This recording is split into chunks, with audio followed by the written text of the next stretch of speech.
Welcome to exam ready. Get ready for your exam with us. आज हम करने जा रहे हैं क्लास 8 का एक्सरसाइज 2.2 का क्वेश्चन नंबर 8। इससे पहले के क्वेश्चन जो है मैंने प्रीवियस वीडियो में सॉल्व किए हैं, जिसका लिंक मैं आपको डिस्क्रिप्शन बॉक्स में दे दूँगी। तो आज हम करने जा रहे हैं 8 नंबर क्वेश्चन। तो 8 नंबर क्वेश्चन क्या कह रहा है? 3 consecutive integers are such that when they are taken in increasing order and multiplied by 2, 3 and 4 respectively, they add to 74. Find these number। 3 consecutive numbers हैं और उनको जब हम इंक्रीजिंग ऑर्डर में लेते हैं और मल्टीप्लाई करते हैं 2, 3 और 4 से, और उनको ऐड करने पर हमको क्या मिलता है? 74। हमें नंबर्स फाइंड आउट करने हैं। तो मैंने पहले भी आपको प्रीवियस वीडियोस में इन क्वेश्चंस को करने का तरीका बताया कि जो चीज़ हमसे पूछी गई है उसको हम क्या कर लेते हैं? लेट कर लेते हैं। तो यहाँ पर हमसे कॉन्जिक्यूटिव इंटीजर्स पूछे गए हैं, नंबर्स पूछे गए हैं, तो उन्हीं को हम क्या कर लेंगे? लेट कर लेंगे। तो लेट द 3 consecutive integers कैसे बन जाएंगे consecutive integers? x plus 1 and x plus 2।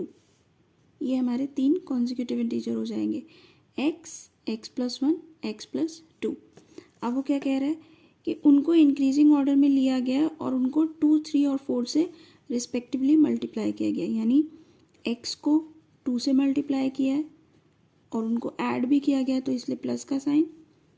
फिर x प्लस 1 को 3 से मल्टीप्लाई किया गया है और x प्लस 2 को 4 से, और ये हमको ऐड करने के बाद हमको क्या देते हैं? 74। तो ये हमारी एक लीनियर इक्वेशन बन गई। अब हमें इस लीनियर इक्वेशन को सॉल्व करना है। तो 2 और x आपस में मल्टीप्लाई हो रहे हैं, तो इसको लिख देंगे हम 2x प्लस 3 ब्रैकेट के बाहर है, यानी 3x से भी मल्टीप्लाई होगा और 3 1 से भी मल्टीप्लाई होगा, तो इसको हम लिखेंगे 3x प्लस 3। इसी तरह से 4 x से भी मल्टीप्लाई होगा और 4 2 से भी मल्टीप्लाई होगा, plus 4x plus 8 is equal to 74। अब यहाँ पर 2x, 3x और 4x, जो x वाली टर्म्स हैं हम उनको ऐड कर देंगे। तो इनको ऐड करने पर क्या आएगा? 2 + 3 5, 5 + 4 9x प्लस 8, 3 and 8 इनको ऐड करने पर आएगा 11 इज इक्वल टू 74। हमें x की वैल्यू फाइंड आउट करनी है, तो बाकी जितना भी पार्ट है हमें उसको इक्वल के उधर ले जाएंगे। तो सबसे पहले ये एडिशन में इक्वल के उधर जाके क्या हो जाएगा? सब्ट्रैक्ट। तो 9x is equal to 74 minus 11। 74 में से हम 11 माइनस करेंगे तो आएगा 3 एंड 7 में से 1 6। अब ये 9 जो है वो x से क्या हो रहा है? मल्टीप्लाई। इन दोनों के बीच में कोई साइन नहीं है, तो हम कंसीडर करते हैं कि 9 जो है वो x से मल्टीप्लाई हो रहा है। तो 9 मल्टीप्लाई हो रहा है, इक्वल के उधर जाके डिवाइड हो जाएगा, तो x is equal to 63 upon में 9, और ये 9 से कट जाएगा। 9 के टेबल में 63 आता है, 9 1 ज़ा 9, 9 7 ज़ा 63। तो x की वैल्यू क्या आ जाएगी हमारे पास?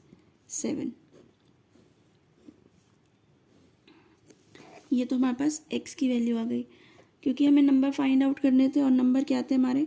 फर्स्ट नंबर था x, सेकंड नंबर था हमारा x प्लस 1 और थर्ड नंबर था हमारा x प्लस 2। तो x की वैल्यू तो हमारे पास 7 आ गई, तो फर्स्ट नंबर तो 7 हो जाएगा। x प्लस 1 यानी कि 7 प्लस 1 इज इक्वल टू 8। तो सेकेंड नंबर हमारा क्या हो जाएगा? 8। नेक्स्ट है हमारी x प्लस 2 यानी 7 प्लस 2। तो नेक्स्ट नंबर हो जाएगा हमारे पास 9। तो ये हमारे पास 3 नंबर जो उसने पूछे थे, ये 3 नंबर आ गए, 7, 8 and 9। All three are consecutive numbers. 7 के बाद 8 आता है, 8 के बाद 9 आता है। कॉन्जिक्यूटिव नंबर्स ही वो नंबर्स होते हैं जो कि रेगुलर होते हैं, कॉन्टिन्यूस नंबर्स होते हैं। ओके, 9th क्वेश्चन क्या कह रहा है? The ages of Rahul and Haroon are in the ratio 5:7। 4 years later the sum of their ages will be 56 years. What are their present age? तो हमें उनकी प्रेजेंट एज बतानी है। राहुल और हरून हैं, उनकी जो एजेस में रेशो है वो है 5:7। 4 साल बाद, लेटर का मतलब होता है 4 साल बाद, अगर उनकी एज का सम कर दिया जाए तो वो कितना हो जाएगा? 56 ईयर्स। उनकी प्रेजेंट एज कैलकुलेट करनी है, तो हम लेट कर लेंगे, let the present as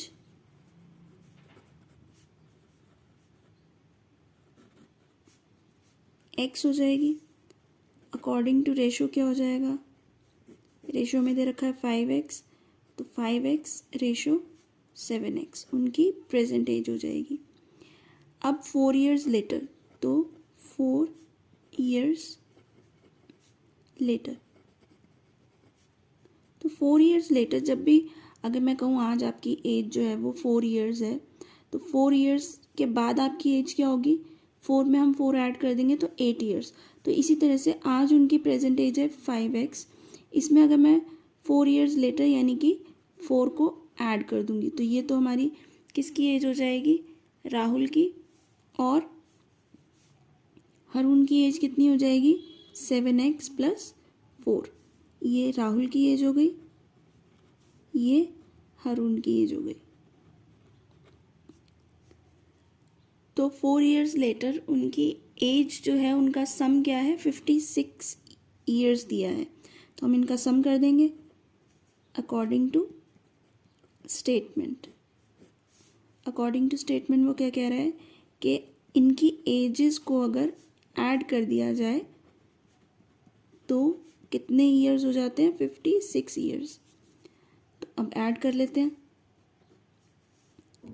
5x + 4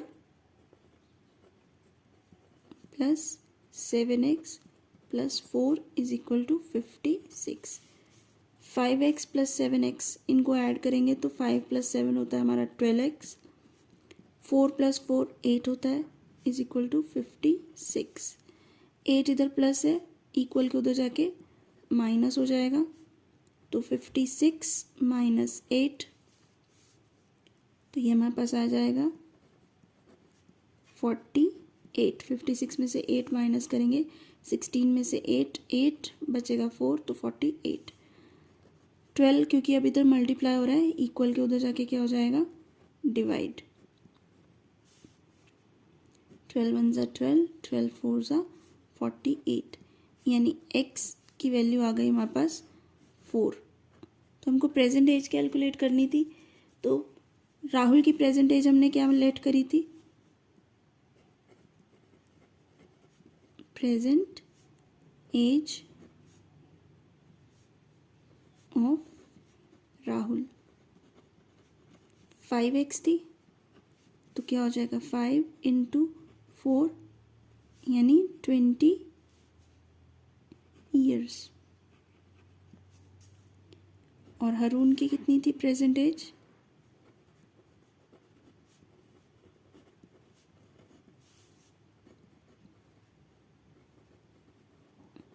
वो लेट करी थी हमने 7x, यानी 7 × 4 = 28 ईयर्स। आई होप आप लोगों को ये क्वेश्चन समझ आ गया होगा। नेक्स्ट क्वेश्चन की तरफ मूव करते हैं। 10th क्वेश्चन कह रहा है the number of boys and girls in a class are in the ratio 7:5। The number of boys is 8 more than the number of girls. What is the total class strength? एक class है जिसमें number of boys और number of girls की जो ratio है वो 7:5 दी है। अगर नंबर ऑफ बॉयज़ जो हैं वो 8 ज़्यादा हैं नंबर ऑफ गर्ल्स से, तो हमें क्लास की टोटल स्ट्रेंथ फाइंड आउट करनी है। तो हम क्या करेंगे?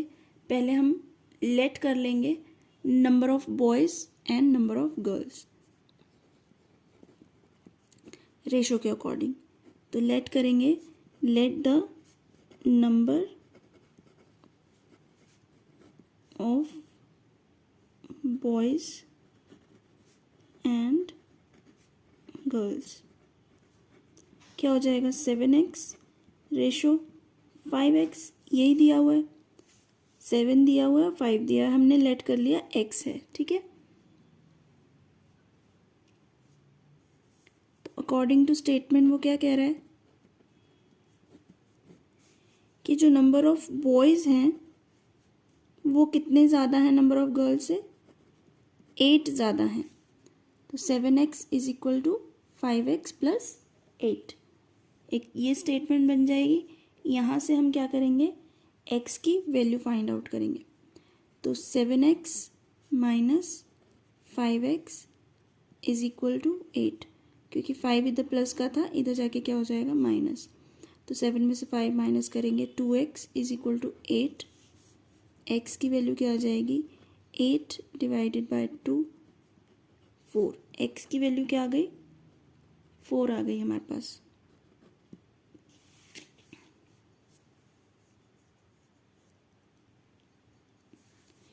तो नंबर ऑफ बॉयज़ कितने हो जाएंगे,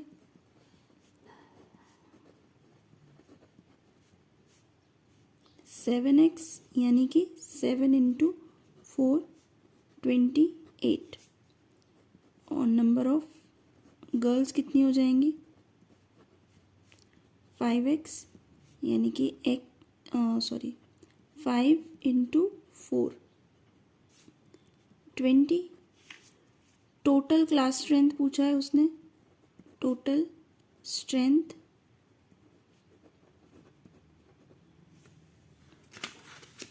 ऑफ क्लास कितनी हो जाएगी 28 प्लस 20 यानी कि हो जाएगी 48। आई होप आप लोगों को समझ आ गया होगा। चलते हैं नेक्स्ट क्वेश्चन की तरफ। 11th क्वेश्चन क्या कहता है हमारा, बायचुंग्स father is 26 years younger than Baichung's grandfather and 29 years older than Baichung. The sum of the ages of all the three is 135 years. What is the age of each one of them? Baichung के father जो हैं वो 26 years younger हैं than Baichung's grandfather, यानी बाईचुंग के दादाजी से वो 26 years छोटे हैं, और 29 years बड़े हैं किससे, बाईचुंग से। अगर उन तीनों की एजेस को ऐड कर दिया जाए तो ऐड करने के बाद तीनों की एजेस का सम जो है वो 135 years आता है। तो हमें हर एक की एज जो है वो फाइंड आउट करनी है। तो क्योंकि इसमें किसके साथ कंपैरिजन किया गया है, बाईचुंग के एज के साथ दोनों का कंपैरिजन किया गया है, तो हम किसकी एज को लेट कर लेंगे, बाईचुंग की एज को। तो क्वेश्चंस करते हैं, let the age of Baichung.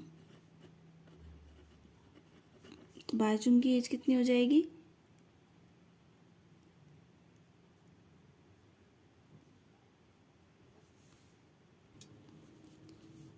X late कर लेते हैं। बाईचुंग के फादर की एज क्या हो जाएगी, एज ऑफ बाईचुंग्स फादर, क्योंकि क्या है वो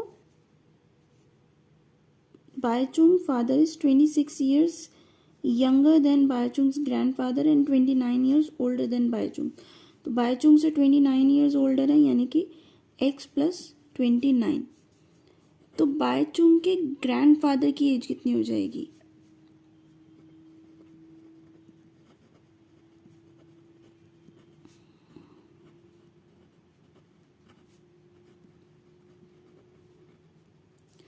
अब देखो बाईचुंग की एज तो x है, उसके फादर उससे 29 years बड़े हैं, लेकिन 26 years जो है वो छोटे हैं किससे, बाईचुंग के ग्रैंडफादर से। यानी ये 29 और 26 दोनों को अगर मैं ऐड कर दूं तो किसकी एज हो जाएगी, बाईचुंग के ग्रैंडफादर की। 29, तो फादर की है प्लस 26, क्योंकि 26 ईयर्स छोटे थे ना उसके बायचुंग के फादर उसके ग्रैंडफादर से, यानी 26 ईयर बड़े हैं उसके ग्रैंडफादर बायचुंग के फादर से। तो 29 प्लस 26 इसको हम ऐड करेंगे तो ये आ जाएगा x plus 9 plus 6 15 2 into 4 plus यानी कि x प्लस 55। अब वो क्या कह रहा है, इन तीनों की एजेस का सम जो है वो कितना है 135 ईयर्स। तो हम अकॉर्डिंग टू स्टेटमेंट क्या करते हैं, इन तीनों को ऐड कर देते हैं, x plus 29 plus x plus 55 is equal to 135। x plus x ये हो जाएगा 3x, 29 प्लस 85 कितना हो जाएगा 9 and 5 14 84 135। तो 3x इज इक्वल टू 84 उधर जाके माइनस हो जाएगा, 5 में से 4 1, 13 में से 8 5। x की वैल्यू क्या आ जाएगी हमारे पास 3 1 ज़ा 3, 3 7 ज़ा 21, x इज इक्वल टू 17, यानी बायचुंग की एज कितनी हो गई 17 ईयर्स।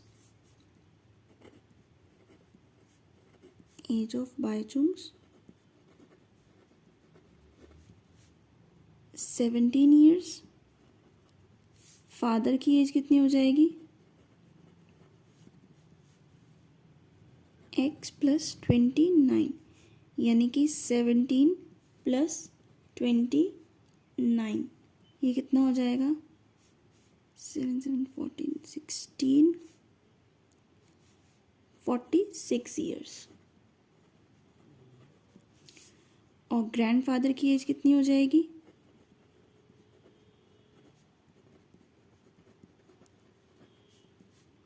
x प्लस 55 आया था, यानी कि 17 प्लस 55, 7 प्लस 5 12, 5 प्लस 1 6 72 ईयर्स। यानी बायचुंग की एज हो गई 17 ईयर्स, फादर की 46 ईयर्स और ग्रैंडफादर की 72 ईयर्स। आई होप आप लोगों को ये क्वेश्चन समझ आया होगा। चलते हैं नेक्स्ट क्वेश्चन की तरफ। 12th क्वेश्चन कह रहा है हमारा 15 years from now Ravi's age will be 4 times his present age. What is Ravi's present age? अब से 15 साल बाद रवि की एज जो है वो उसकी प्रेजेंट एज से 4 टाइम्स हो जाएगी, 4 टाइम्स यानी 4 गुनी हो जाएगी। What is Ravi's present age? तो रवि की प्रेजेंट एज क्या है?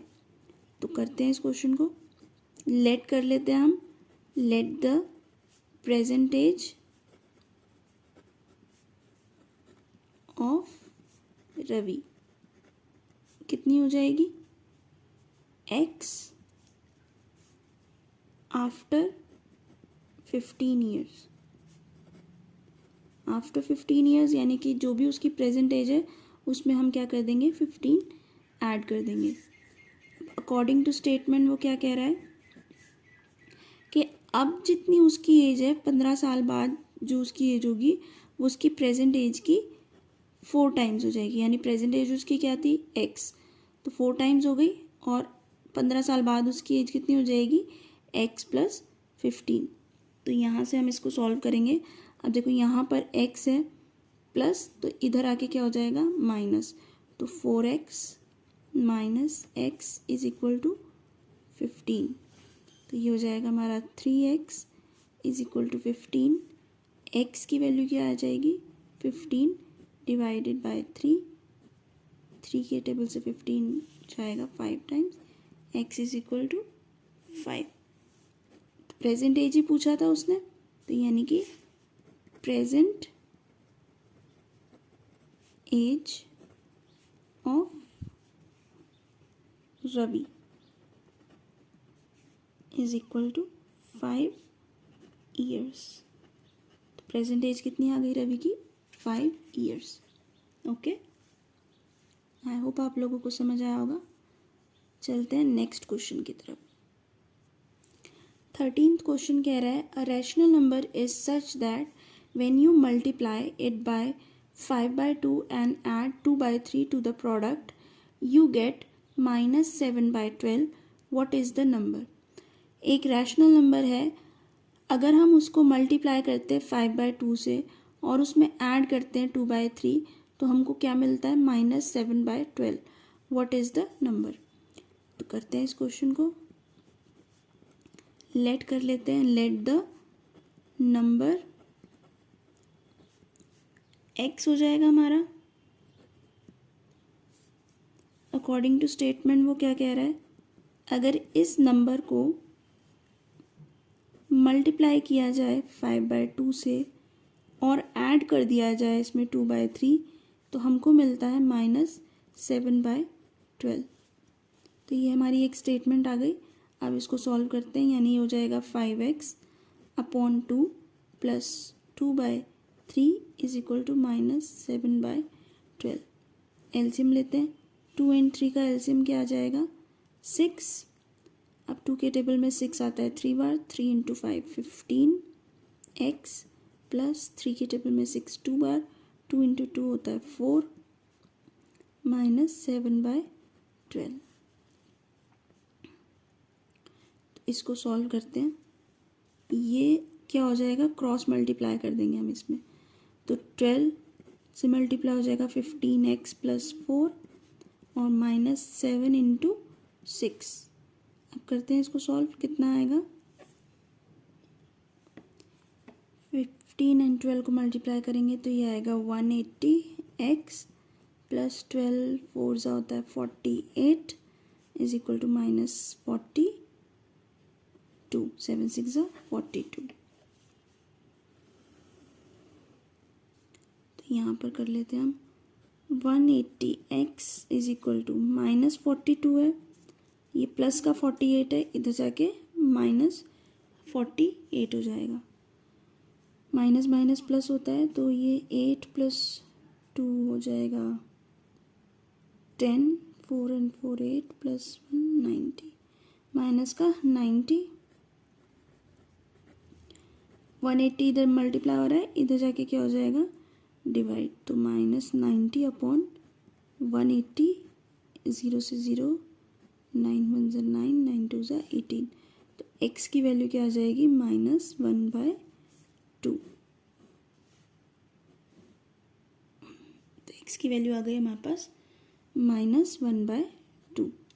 आई होप आप लोगों को ये क्वेश्चन समझ आ गया होगा। इससे नेक्स्ट जो है क्वेश्चन नंबर 14, 15 एंड 16, क्योंकि ये वीडियो थोड़ी लंबी हो रही है तो उसको हम नेक्स्ट वीडियो में कवर करेंगे। आई होप आप लोगों को यहाँ तक इस एक्सरसाइज के क्वेश्चन 13 तक समझ आ गए होंगे। अगर आपको वीडियो अच्छी लगी हो तो प्लीज़ चैनल को सब्सक्राइब कीजिए, लाइक कीजिए एंड शेयर कीजिए। मिलते हैं नेक्स्ट वीडियो में। Thank you so much.